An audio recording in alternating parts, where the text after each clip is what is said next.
think we're going to get started here. So I want to welcome everyone to the law school. This event is also being live streamed as well. So we're at the University of Chicago Law School. I'm Mark Templeton. I teach the Environmental Law Clinic here at the University of Chicago Law School.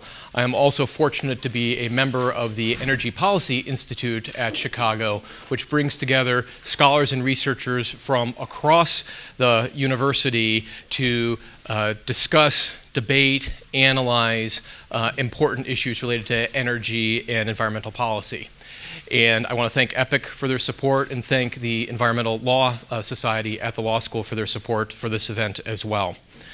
In terms of topics, that are important for energy and environment, it's hard to imagine something that is more important in the United States right now than the Clean Power Plan. And today we have two experts, legal experts, to talk about the legal issues involved with the Clean Power Plan.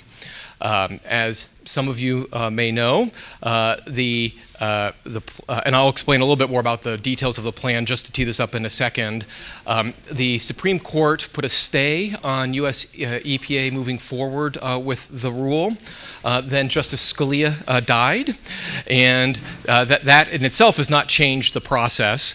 There will be oral arguments before the D.C. Circuit at the beginning of June. Our two speakers here today will be presenting oral arguments, but on different sides of that presentation to the court, and they'll talk a little bit more about particular issues. And it can be a very complex topic, so they're actually going to try and structure this a bit as a conversation about each of the individual arguments. So they'll each speak for a few minutes about one argument, then the person will respond and then kind of sort of move through it that way, as opposed to a longer presentation and then a kind of a longer response. Let me introduce our speakers, and then I'll give what I will try to make a 5-minute overview of the Clean Power Plan just to kind of set the baseline here. On my left is Sean Donahue, who's a graduate of the University of Chicago Law School. He served as a law clerk to Ruth Bader Ginsburg, who was then a judge on the U.S. Court of Appeals for the D.C. Circuit, and then as a clerk to Justice John Paul Stevens of the U.S. Supreme Court. He worked at Jenner & Block for a few years, and then for many years at the Department of Justice's Environmental and Natural Resources Division. After that, he opened his own firm. He often works representing environmental organizations. Environmental Defense Fund in particular is a regular client of his, and he successfully briefed and argued environmental defense versus Duke Energy, and has been involved in several other main Clean Air Act cases. He is one of the go-to lawyers, appellate lawyers for environmental organizations, particularly on air issues. Next to Sean, and sort of between the two of us, is Tom Lorenzen, who is a partner at Crowell & Mooring's Washington, D.C. office. He previously worked at the Department of Justice. We oversaw many of the cases and a team of, I think, at least 30 lawyers working on representing the U.S. government's position on many of the important environmental cases of the past decade, including Massachusetts versus EPA, in which the Supreme Court affirmed EPA's authority to regulate greenhouse gases under the Clean Air Act. And he's also been involved in Coalition for Responsible Regulation versus EPA, in which the court upheld EPA's first suite of greenhouse gas regulations, and again is one of the main go-to lawyers for Clean Air Act issues in the country. So we are quite lucky to have them here today. So let me try. Let's see if the technology works for us. Show one PC. Okay. Okay, so I am going to try in 5 minutes or less just set a level for people about the Clean Power Plan, omitting, of course, many of the complicated details here. But, right, so as I said before, the Supreme Court ruled in Massachusetts versus EPA that if the EPA was requested to regulate greenhouse gases, US EPA had to take a position on that particular issue. After that, the Congress in 2009 considered what was called the Waxman-Markey bill. It passed the House, did not pass the Senate, and we have no federal climate legislation other than the Clean Air Act, which kind of in its modern form was developed in the early 70s and then amended in the 1990s. Under the Obama administration, Lisa Jackson issued a ruling saying that greenhouse gases endanger public health and public welfare. This then triggered a number of different provisions of the Clean Air Act. It sort of has a cascading kind of effect. So next being dealt with was motor vehicle rules and the effects on fuel economy and greenhouse gases, which was part of what was being litigated in Massachusetts. US EPA started to promulgate rules for stationary sources, the tailoring and timing rule, because the Clean Air Act was really designed for, in many ways, a different set and kind of pollutants. So EPA promulgated rules to try to fit CO2 emissions kind of into that framework. Connecticut versus AEP, a Supreme Court decision basically saying if US EPA was moving forward with regulating, there were not the opportunities for federal common law suits. Then this led to proposed carbon standards, pollution standards for new power plants for stationary sources, so regulating rules for new power plants. Utility Air Regulatory Group versus EPA upheld a fair amount of the tailoring rules. As applied to sources that were going to be regulated anyway. And then just in the past couple of years, you have the proposal of the Clean Power Plan and its the final rule being issued. So what does the Clean Power Plan entail? So the Clean Power Plan is designed to regulate emissions from existing electricity generating units. So think coal and natural gas plants. You see in this slide that 31% of US greenhouse gas emissions in 2013 came from the electricity sector. So the largest sector in the economy is what we're talking in terms of greenhouse gas emissions is what would be regulated here. The plants themselves are located disparately across the country. The pink dots are the coal-fired power plants, which you see primarily in the Midwest, parts of kind of the Rocky Mountain West, and kind of the Tidewater area as well.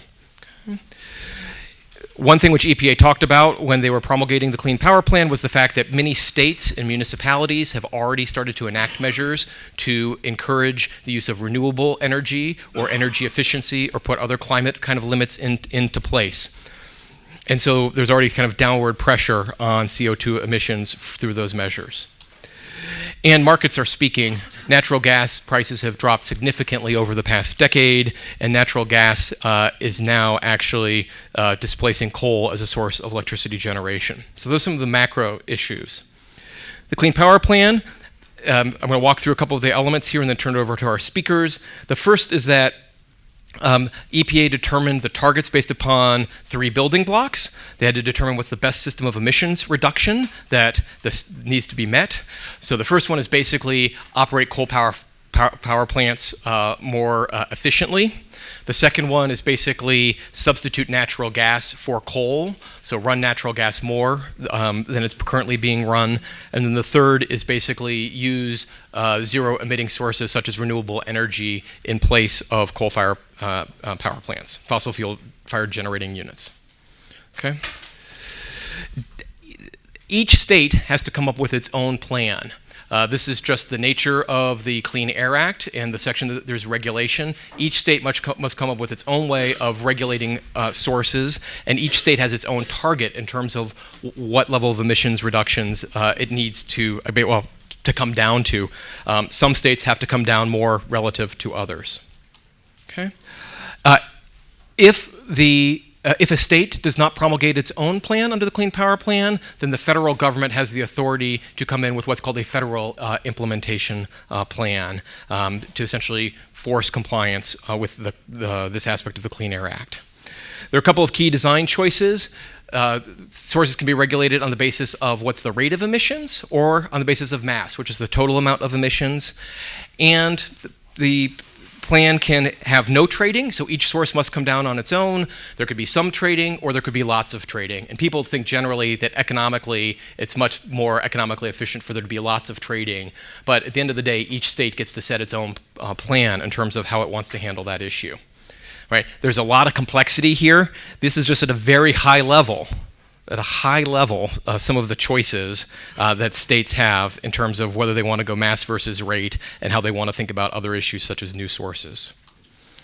In terms of the cost and benefits, EPA says that Compared to a business as usual scenario, the Clean Power Plan will bring down greenhouse gas emissions. That is the blue chart starting in 2020 going down in 2030 versus the business as usual where emissions kind of level off and then they pick back up again.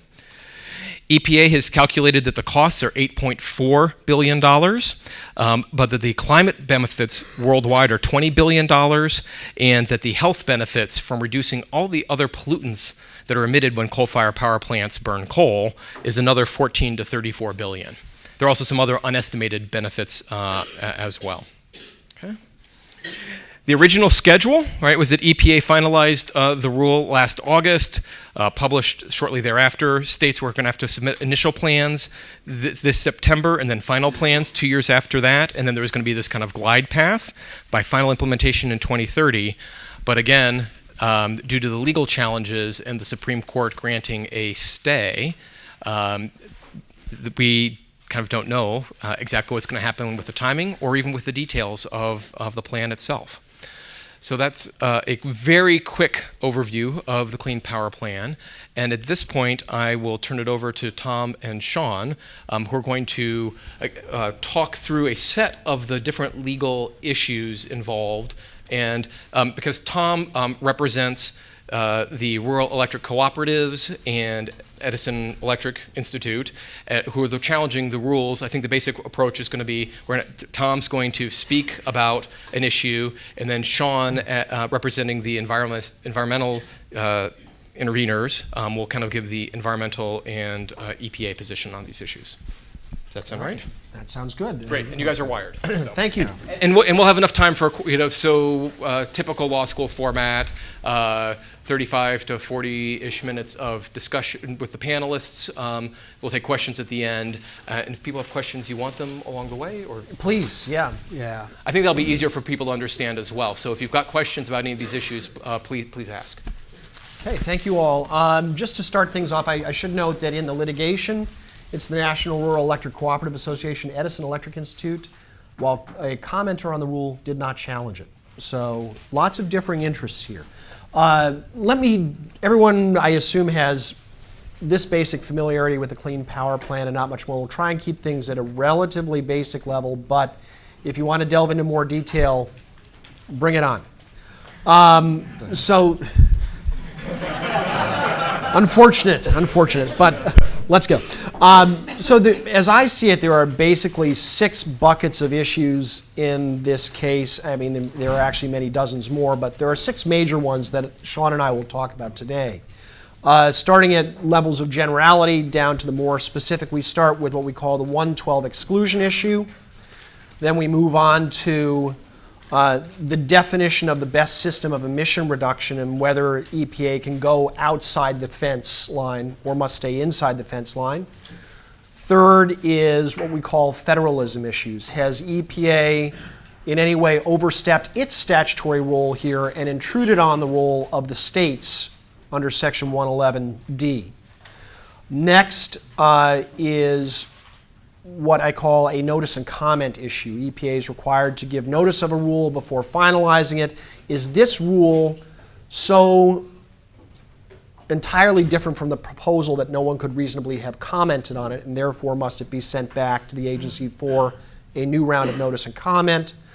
Then we have more BSER issues. Has that best system of emission reduction been adequately demonstrated based on the record evidence?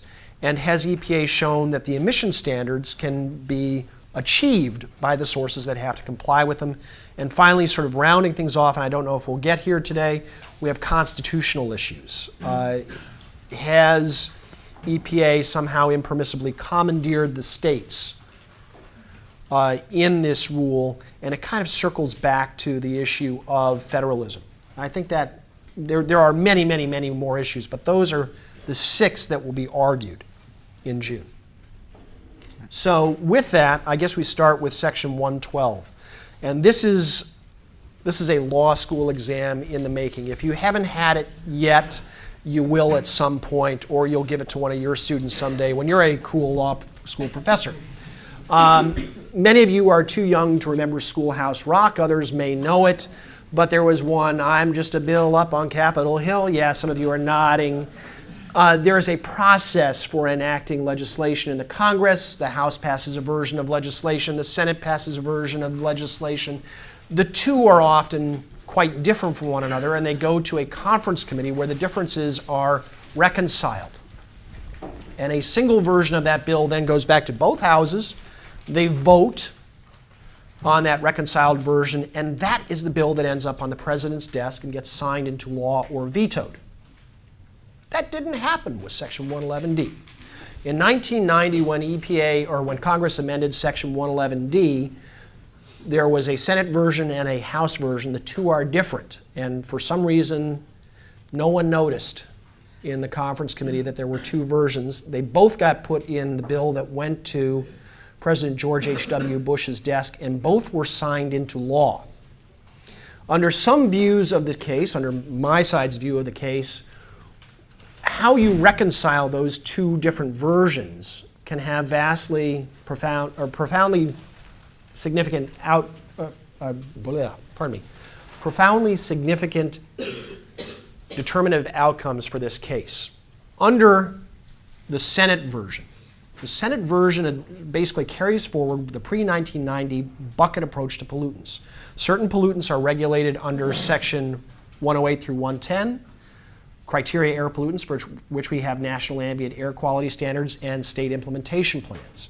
Other pollutants, hazardous air pollutants, are regulated under Section 112, MACT and NESHAPs. Everything else falls into Section 111, the new source and existing source performance standards.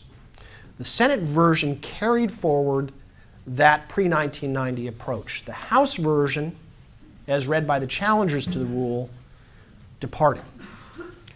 And it basically says that if a source category is regulated under Section 112 for hazardous air pollutants, that source category may not be regulated under Section 111D for other pollutants.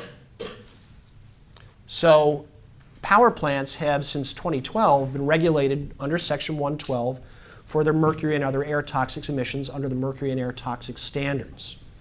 And the argument in the case is that if the House version governs, then the mercury and air toxic standards blocks any regulation of existing power plants under Section 111D because you can't regulate under both sections at the same time. How do you determine which of these two provisions govern? That is the big debate in this case.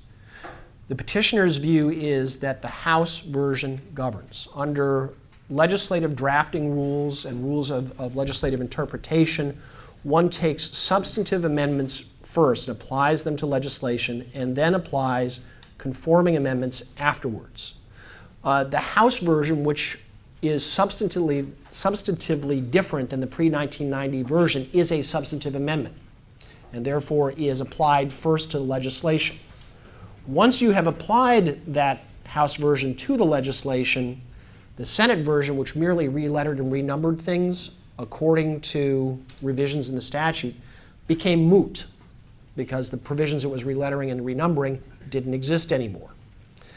The codifiers of the statutes in the U.S. Code have said it is the House version that is in the U.S. Code, and there's a footnote that notes that the Senate version is there, but it couldn't be implemented because of other changes in the statute.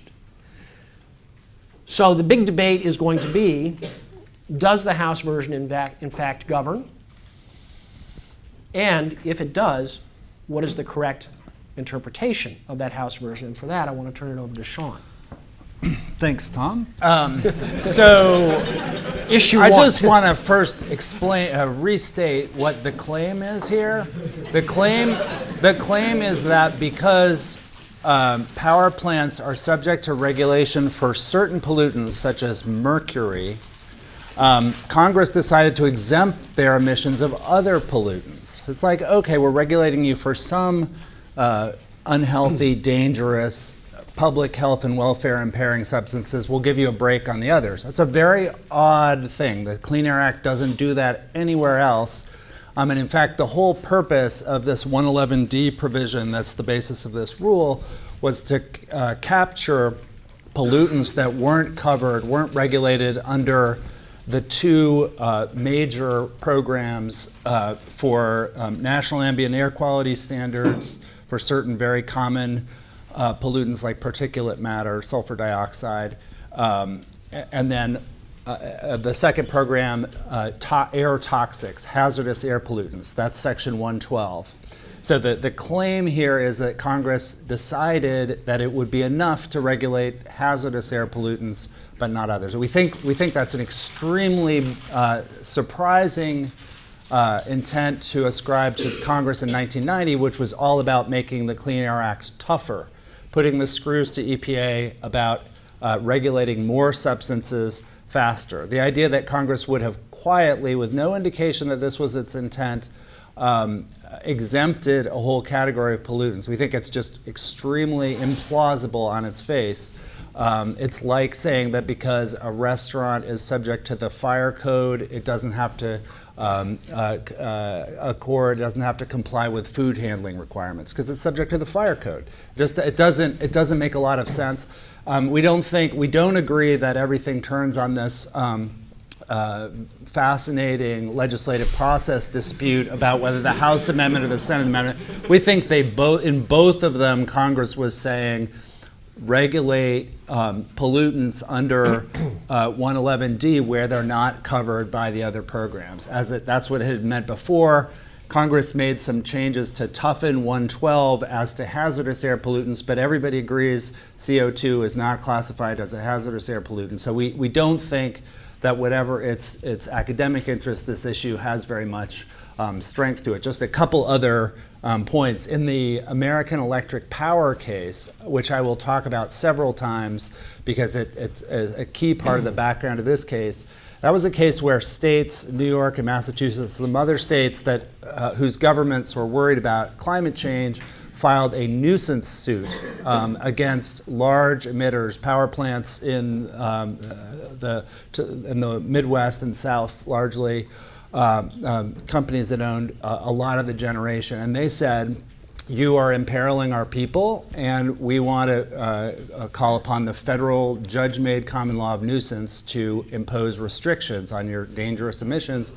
That case wended its way through the courts, and the Supreme Court, at the urging of industry, said courts shouldn't be making federal common law on this issue because the Clean Air Act deals with it. And in particular, Section 111D directly addresses emissions of CO2 from existing power plants. So there's a way in which for industry now to say, oh, actually Section 111D doesn't apply at all and you're out of luck, there's a kind of a remarkable turnaround there.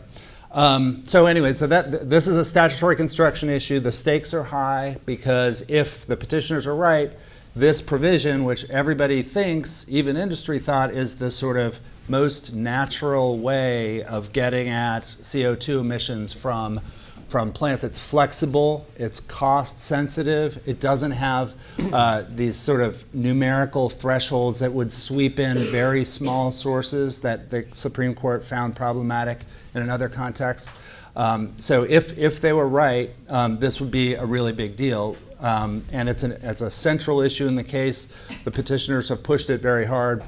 I think we will see, but I think ultimately EPA is on pretty strong grounds. But it's one of the most important issues in the case. Should we move on? We could spend the whole time talking about any one of these. We could, but the most interesting one is coming next. It is. I mean, even more interesting. And yet, I do want to say two things about the AEP versus Connecticut case, which, by the way, I worked on while I was at the Department of Justice. So I've been on all sides of this thing. One, it was written before the mercury and air toxic standards came down. So at the time, they were proposed, but not final. Like everybody knew that. Everybody knew. Point one. Okay. The rule didn't exist yet. So the issue of whether that would bar this wasn't before the court. Point two, there is a footnote in the AEP decision, the meaning of which many are debating right now, that actually quotes the House version of Section 111D. So who knows what the court was thinking when it quoted that version. Was this intentional? Was it just because the clerks looked at the U.S. Code and picked that? This is the subject of debate right now.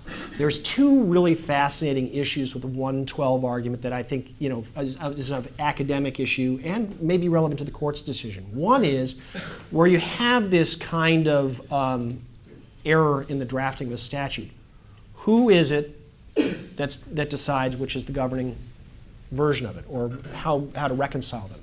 Is it the agency under Chevron deference to interpret statutes, or is it the courts? And Sean and I have been talking earlier today about the Scialaba versus Cuellar de Soro decision, in which the majority seems to say even where there's congressional error, that is a question for the agency that's delegated the authority to implement, to interpret.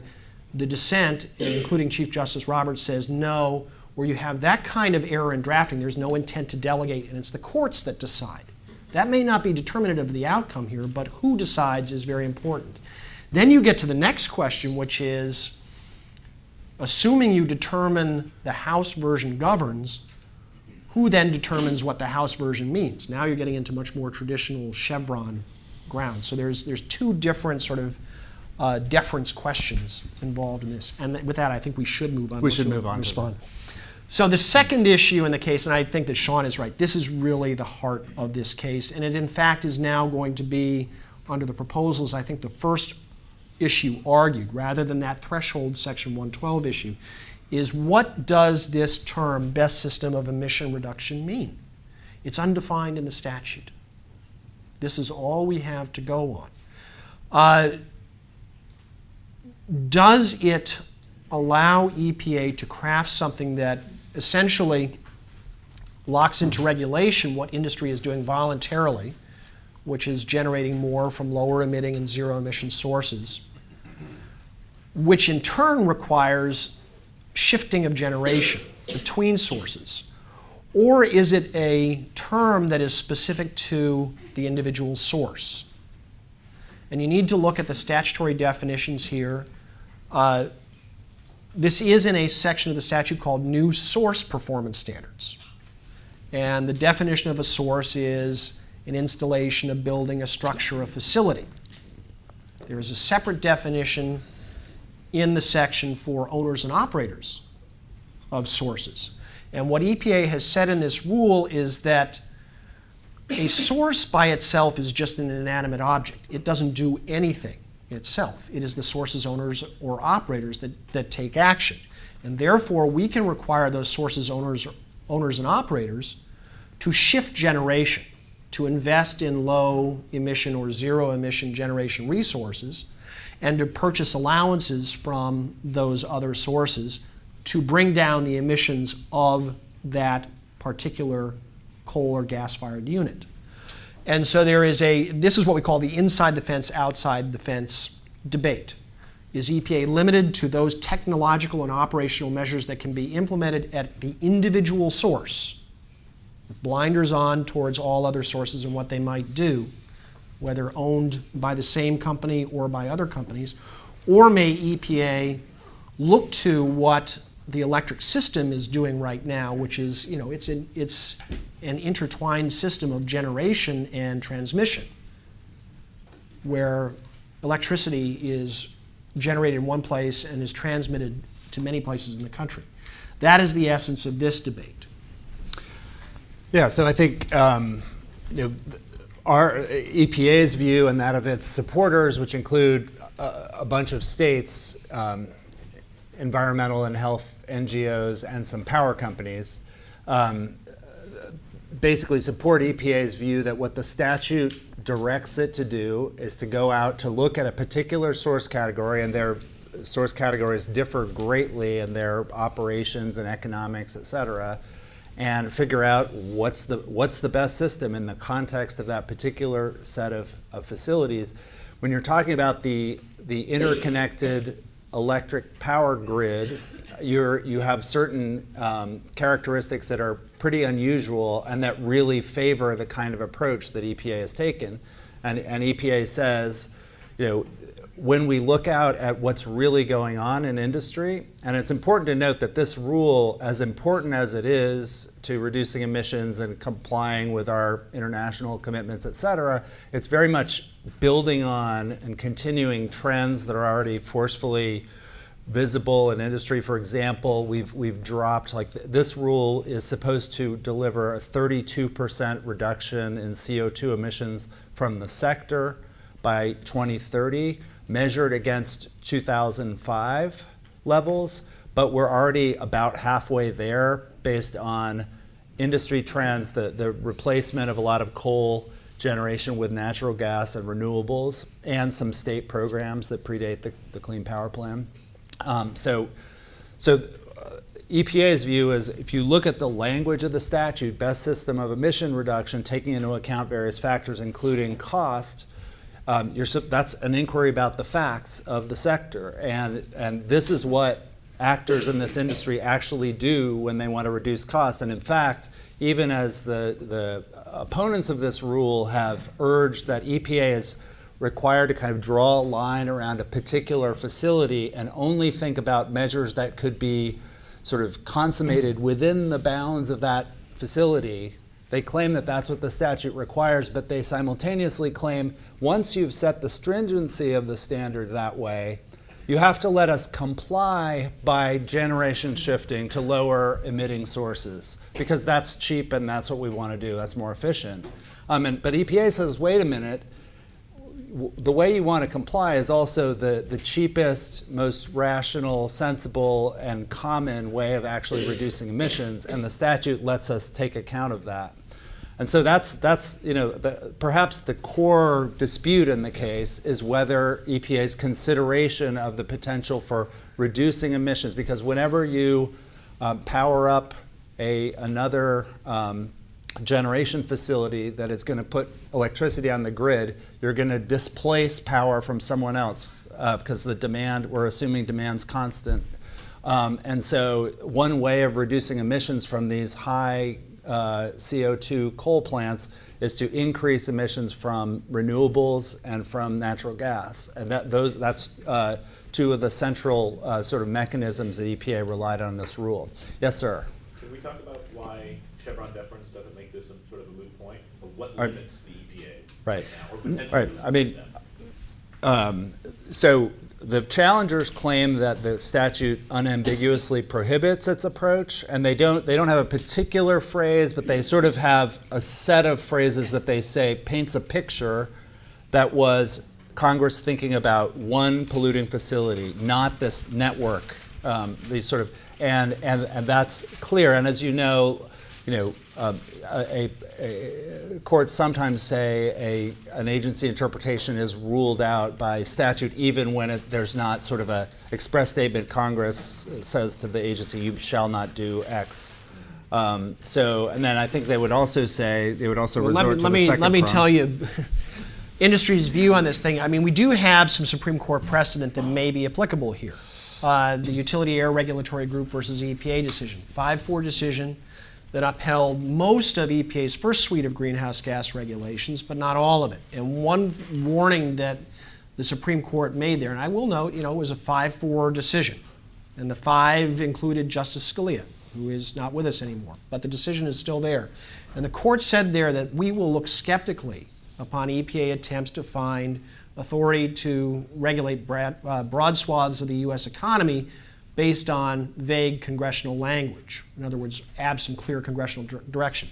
And the real question is, does best system of emission reduction, unadorned, get you there? That's question one. Question two is, all statutes have to be interpreted reasonably and in context. That is a clear statement from the court. King v. Burwell, I think, is the most recent one that goes down that road to find that the Affordable Care Act was in fact permissible and that the federal exchanges were encompassed within the term state exchanges. You read statutes in context. Section 111 is a section about standards for individual sources. Can you, under Section 111, create a standard, a system of emission reduction that is for an industry when it will require, as Sean said, electricity demand is constant, generally constant. And so to the extent you're trying to reduce emissions from fossil-fired generation, what you have to do is ramp up generation from renewables or gas. Because demand is constant, that means some coal units and some gas units will have to shutter or curtail their operation.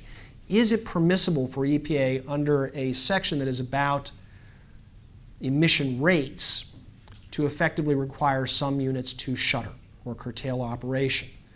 That's not how Section 111 has previously been understood. That's what Section 108 through 110, the National Ambient Air Quality Standards, are about.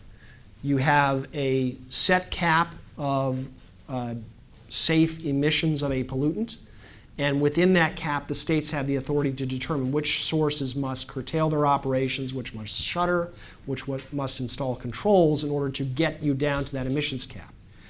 Does Section 111 also have that intent? Does it also give EPA that authority to basically direct your plant must shut down in favor of yours? Right. Although I would really object. The rule doesn't do that. The rule doesn't require any individual plant. What the rule does is it impinges upon and burdens plants to the extent they emit more greenhouse gas, more CO2, and that's what the statute But some must directs. shut down. Some must shut down to comply with the rule. Right. Some are already shutting down. Right. And some and it's certainly the case. Even if EPA had done an inside the fence line approach and said you have to capture your carbon and bury it underground, sequester it, or you have to shift from coal to at least partially gas, which reduces your emissions a lot, that's going to be costly, and that's going to drive a lot of companies out of business. So I think a lot of what's happening here is this rule takes a sort of economic approach to the problem.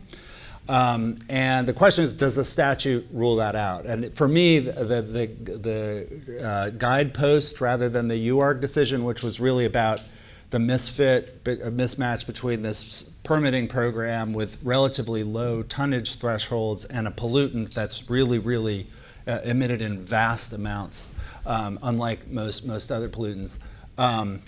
The sort of guidepost to me is the EME Homer decision, which some of you may have read in environmental law class, which was from a couple years ago, about an interstate air pollution rule where EPA had essentially set pollution reduction budgets by looking at the cost of abatement. And the statute didn't say you could do that. It didn't say you couldn't, but the court kind of said, you've got to do it some way, and this is a really efficient and sensible way, and that's Chevron. And that this is why we have agencies. And I think, in our view, this is, the Supreme Court and AEP having taken away states' ability to protect themselves through nuisance law on the strength of 111D, we think EPA has essentially gone and taken that instruction and imposed some sort of moderate, attainable standards that are basically in line with the approaches that a lot of states are already taking. Yeah. So we'll see. We will see. The other thing to note is that what the Supreme Court said in the AEP case is that the states can't bring these nuisance suits because EPA has a tool in its arsenal that it can use, and it pointed to Section 111 and 111D. What the Supreme Court didn't say in AEP is how powerful a tool that is, and that's what this case is about. So this case will define, is Section 111D basically limitless? Is it limited? How, if limited, how much? I want to say one other thing, and I see a question in the back, right. And that is, and then a question here. Standard setting versus compliance. A point that Sean made. Sean basically says, in standard setting, what EPA looked to is what are the power companies already doing voluntarily or pursuant to state law to reduce their emissions. Renewable portfolio standards, redispatching to gas, redispatching to renewables. They're already doing all this stuff voluntarily, and therefore, he says, EPA can. The question, though, is not what are companies doing voluntarily, but what has Congress authorized EPA to require? EPA is limited by the confines of its authority under statute. And so the fact that someone may be doing something voluntarily doesn't necessarily mean that EPA could require it. Second, compliance measures have always been deemed to be something within the authority of the states or the sources. Let's say that EPA did what Sean has posited might be a possibility if the court strikes down the rule here. EPA says, all right, all sources now must implement carbon capture and sequestration. And Sean's position is that at that point you couldn't do trading because he says industry has argued against it. I disagree with that, but what if a company then developed something that was better than carbon capture and sequestration? That company could comply with the rule by using that better technology. There is no limit on the use of technologies or improvement of technologies to comply with the rule. What EPA does when it sets a standard is it sets a number. And it sets a number based on the assumption that companies will use a particular technology or a particular operational control, but the companies are free to get to that number using whatever means they wish. Except that a lot of the arguments of the petitioners in this case are about the magical special role of the boundaries of the physical confines of the plant. And it's not at all clear that if those arguments were correct, it would be okay for EPA to authorize states to say, coal plant A, you actually don't have to reduce your smokestack emissions as long as you buy credits from the solar farm across the street, which is that's what we're talking about. Their arguments are no. There are various hints in the statute that show that Congress wanted the emissions reductions to occur on premises, and that's the compliance flexibility you're looking for is not just to come up with something better than CCS that you could do on site. It's to buy credits from a lower emitter, and that's all the arguments are directed against that, and it's not at all clear. And there's in fact an amicus brief from a coal-heavy power company called Dominion that is supporting EPA in the case that says these arguments that are being made for the purpose of winning this case are not arguments that we want to subscribe to because we, as our peers on the other side often do, we value flexibility and least cost market-oriented solutions. So there's a lot of interesting fissures in the regulated community in the case. So I have two questions, one back here and one over here. Well, I think my question is actually exactly what you just said, kind of, but it seems from an economist's perspective that we think that regulating at the individual plant level is more costly and allowing more trading and regulating at the industry level is less costly. So is it fair to say that the opponents of this law are telling the EPA, go scratch this regulation and draw up something that's much more costly? And if not, why is that not fair? And if so, is it then fair to say that this is more of a delaying tactic than actually something that is trying to get the regulation to be better? I'll let you, since I feel that that question had a somewhat critical valence for your side, I'll let you go first, and then I'll go. So, do you want to argue on June 2nd or June 3rd? Because we want No, that was very well put. No, I don't think it is. I think that it truly is about what is the extent of EPA's authority under Section 111D. Does it have the ability to require sources to shift their generation to someone else, or does it not? There is the separate question of if EPA doesn't have that authority, what may it require as a technological or operational measure within the fence line? EPA hasn't promulgated that rule other than building block 1. There's been some indications that if they were forced to limit themselves to what could be done within the fence line, they might require CCS, they might require co-firing, and yes, the costs would be higher under those, but that would then be subject to, more review. But then from the motivation point of view, if the costs would be higher, if the opponents win, why do they want to win? I mean, I'll jump in. I mean, look, it's a huge coalition. No doubt there are a lot of companies among the petitioners who are and interests who believe climate change is a problem and want to do something about it, believe this is just not the right way. But there are a lot of people who benefit and who are just really, really against regulation or anything the Obama administration does or whatever, and those are also part of the coalition. And I think, this regulation took years to develop, and if you vacated it, even if it was on a theory that could notionally approve or allow a more stringent regulation on some different ground, you're buying a lot of years of no regulation. So I don't think it's that hard a call. But I think there is a way in which something like what you're suggesting could well come to pass. Most of these discussions are procedural legal questions, where in this question of the best system of emission reduction is really not a legal issue. It's more of an engineering, physics, chemistry, economics issue. Where do those questions come in when the law examines procedures? Or do they not come in? Especially with your comment that you were on both sides of the fence. As a non-lawyer, it boggles my mind. You can't be on both sides of the fence. At different times. Oh, I was at the Department of Justice for 16 years, and I ran the defense of all of the EPA's rules for a decade. So I have been on both sides of this, and I understand how EPA thinks and how DOJ thinks, and I'm sympathetic to that in many instances. But ultimately, what matters here is what does the law allow. Now, you were asking about the engineering, the science. That gets into sort of one of the other buckets of issues, which is, has this best system of emission reduction that EPA has established been adequately demonstrated? In other words, are there on-the-ground demonstrations of its various components? And has EPA shown that the standard can actually be achieved by the sources in the industry? And we'll talk about that in a little bit.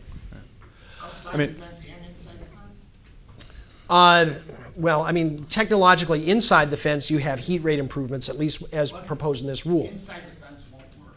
Outside the fence. Inside the fence won't work to get 32% emission reductions. To get to the 215 Paris Agreement. Right. And so one question that I have is, do you come up with your end goal and then figure out how you get there, or do you figure out what the statute allows you to do and figure out from that what your end goal is?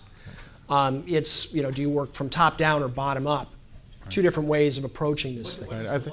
But I think that's in dispute. But I think EPA's side of the case would say, actually, to a large extent, this is directing EPA, which is supposed to have expertise on sort of science and engineering and policy questions, to go out and decide what is in fact, and cost. It's partly explicitly by Congress an economic question, because cost is one of the explicit factors. And that's what EPA says. We have gone out into the world and we've gotten comments from zillions of people, and we've talked to utilities, we've talked to states, we've talked to NGOs, we've talked to all kinds of experts, and we think this is the sensible, feasible way to do it. And so the argument is, and it's certainly true that not everything that's cheap and feasible is statutorily authorized, and the petitioners say it's not, but I think EPA's side is, it is in fact. The words of the statute show that Congress wanted EPA to make a judgment of exactly this type. What works best? What's practical? So, yeah. So this is in the context of that best available emissions reduction, and brought up by your discussion about the end goals. It's a long-term question for me I have had is how does this relate to the Paris end goals, which were negotiated separately? Are we trying to regulate toward those? Under what authority would EPA have to regulate toward political negotiation done separately? Maybe now's not the right time for that, but it's actually a really relevant question. I don't understand how we're going to meet the Paris Agreement under a law which is designed for a completely different purpose that has nothing to do with the Paris Agreement. Well, I mean, What is the authority we have to regulate industry to meet the standards of the Paris Agreement that we have committed to as a nation? There are lots of ways to meet the Paris goals, and we're on track towards meeting those. And I think that you'll hear in the press these days that there are many who think we'll meet them with or without the Clean Power Plan. The short term, but not the long term. This may take other solutions, too. I mean, listen, the Clean Air Act, and I think Sean would probably agree, is not necessarily the ideal tool as it's currently constituted to tackle climate change. But we promise things internationally that we have no legal mechanism to enact. Right. And so right now, this rule, this statute is what we've got. The courts have to determine whether it's a lawful rule, and the courts will tell us that. If they uphold it, this rule may get us a substantial way, assuming all of EPA's assumptions prove out. EPA has assumed in this rule that renewables will continue to grow at their maximum historic rate. They have assumed in this rule that all the transmission facilities and the gas pipelines that this rule requires to get you to that level of gas and renewable generation can be in place by 2022 and then by 2030. It's not clear. If you've ever tried to site a transmission line, you probably haven't yet. That can be a decade-long or more process because you've got NEPA analyses, you've got to condemn properties. It's a long, complicated process. So there are a lot of assumptions in this rule. Even if the rule is upheld, it may not do what EPA has assumed it will do. If the rule is not upheld, natural trends, future legislation, and other rules may take us there. And EPA, I expect, if this rule is not upheld, will look to other statutory authorities it might have. But basically, the executive branch goes out and negotiates something that they are going to need the legislative branch to pass a new regulation to allow to happen. Ain't politics wonderful? Okay. Well, I mean, when you're talking about goals that are decades hence, in any kind of country with, other than perhaps some sort of autocrat who can make laws that are unamendable for decades. They're commitments, and they're but they do depend on the country delivering. And obviously, for example, there are different schools of thought among our presidential candidates and legislators about what's the way forward. So, other questions on this topic? All right, because we could talk about this topic for ages. Yeah, we got a third topic. Let's move on to federalism for a moment. This is another sort of fascinating topic. If you look at Section 111, there are actually two sort of sub-provisions within it. New source performance standards in Section 111B, existing source performance standards within Section 111D. For new source performance standards, the statute very clearly gives EPA two roles. One, it defines that best system of emission reduction, and two, EPA is the entity that establishes the emission standards that then apply to all new sources nationwide. Very clear.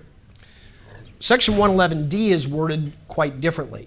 It still says EPA determines what is the best system of emission reduction. It's likely not going to be the same one as for new sources. But it then says that EPA shall establish a procedure by which the individual states establish the standards of performance for the units within their borders, and that the states, in setting those standards, may consider a number of factors, including the remaining useful life of each facility. So in this rule, EPA has promulgated two binding nationwide emission rates, one for coal units of 1,305 pounds per megawatt hour CO2, the other for natural gas units or NGCC units of 771 pounds of CO2 per megawatt hour. And the legal question here is that in promulgating those two rates, those two binding rates, has EPA actually usurped the state's role of establishing the standards of performance and deprived the states of their authority to consider those other factors, including remaining useful life of a facility, and by regulation, technological or physical impossibility and excessive cost. Sean? Yeah, so I mean, it seems pretty clear on our side that the statute gives EPA the authority to set stringency because the administrator of EPA is the one who determines the best system of emission reduction, and then EPA has the authority to decide whether state plan submittals are satisfactory, which EPA has always said that there's some substantive standard there. And so I think on this issue, which I do not rank as at the highest level of difficulty, but that essentially EPA gets to set stringency. The way this rule is structured, states have enormous flexibility in how they decide to regulate particular units based on remaining useful life or any other factor they want, in that there's no requirement that a particular unit meet any particular number. And so, unless you read that reference to remaining useful life to essentially mean a very large cutback in EPA's authority to set the BSER and have that govern.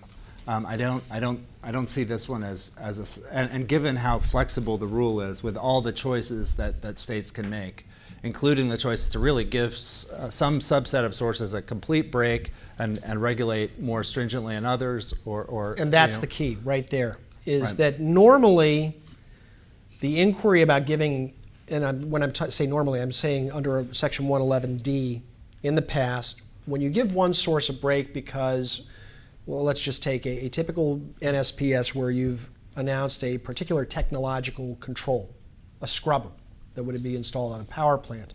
Scrubber costs $500 million or more. I mean, it's a big investment.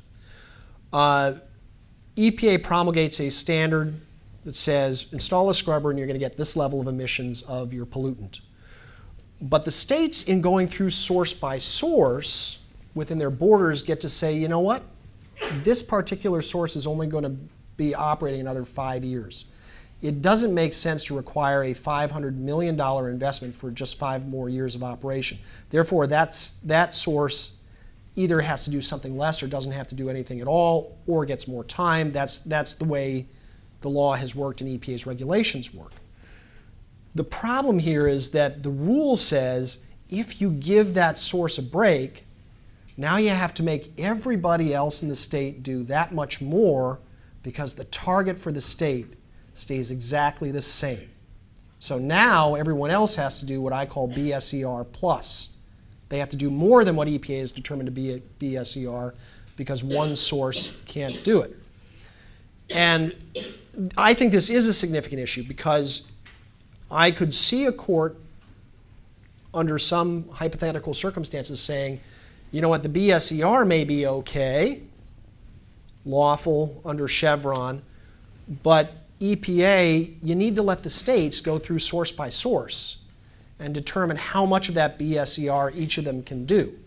In some states, building block 2, redispatch to gas may not be available. There's no gas, there's no pipelines. So it's like in others, there may be no renewables. Or in others, it just may not make sense to shut down that source. They have too much invested in it, and requiring it to shut down doesn't make economic sense. What you would end up with is a rule that looks the same, but with state goals that would be different. And so it could be a significant issue.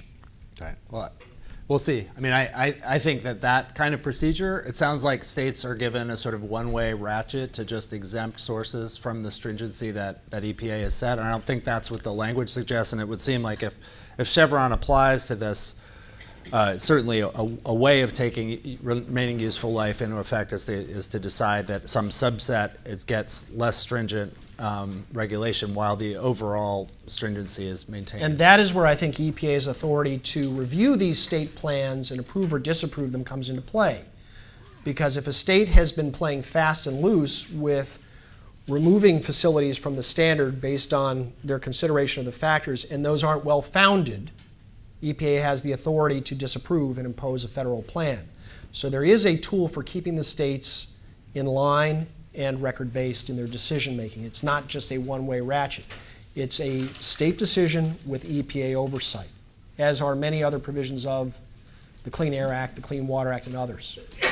We're coming close to the end of our time here. Does anyone have one last burning question? Otherwise, I'll turn it over to Sean and Tom for any final remarks that they have. It's the burning question. I'm curious if you could talk about how the state standards were set, the individual state standards.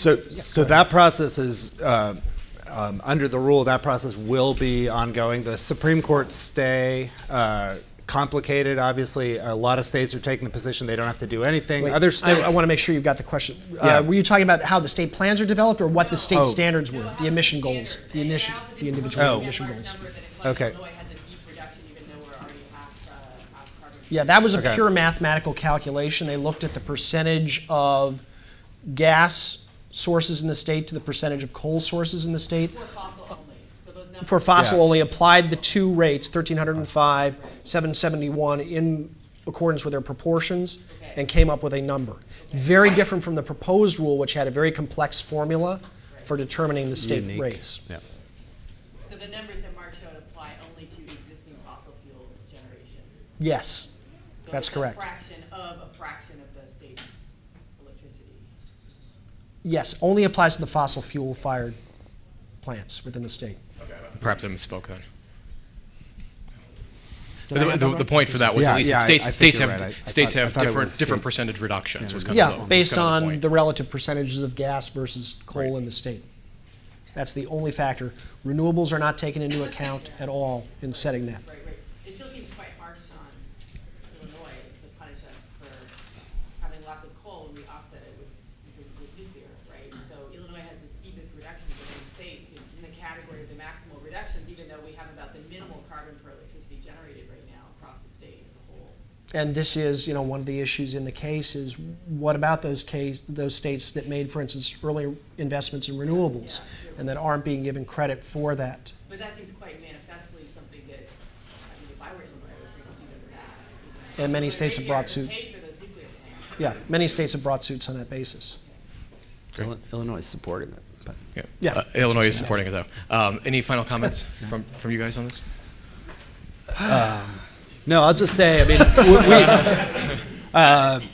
we got a chance this morning to go around the university a little bit and meet some people who are working on different aspects, economists and others, of this larger problem, and it's obviously incredibly complicated and difficult, and a huge challenge in inverse proportion to how old you are, right? The younger you are, the bigger a part of your life this challenge is going to be. But I'd say I'm sure we share the view that it's very heartening and exciting to see so many brilliant people taking it on from different angles, and we're confident U of C can. Yeah, solve I it. may make myself unpopular with some of my side of the V, but climate change and how we deal with it is one of the defining challenges of our times and your generation. The Clean Power Plan is this administration's answer to that. It won't be the last. I think there is going to be a mounting appetite for legislation to deal with this, whether that's a cap and trade program like Waxman-Markey, or whether it's a carbon tax. There's going to be calls for, obviously, development of new renewables, other low and zero emission sources of energy. This is just starting. Well, the one thing there's no debate about is that we've had an excellent presentation. So please join me in thanking our speakers. Thank you.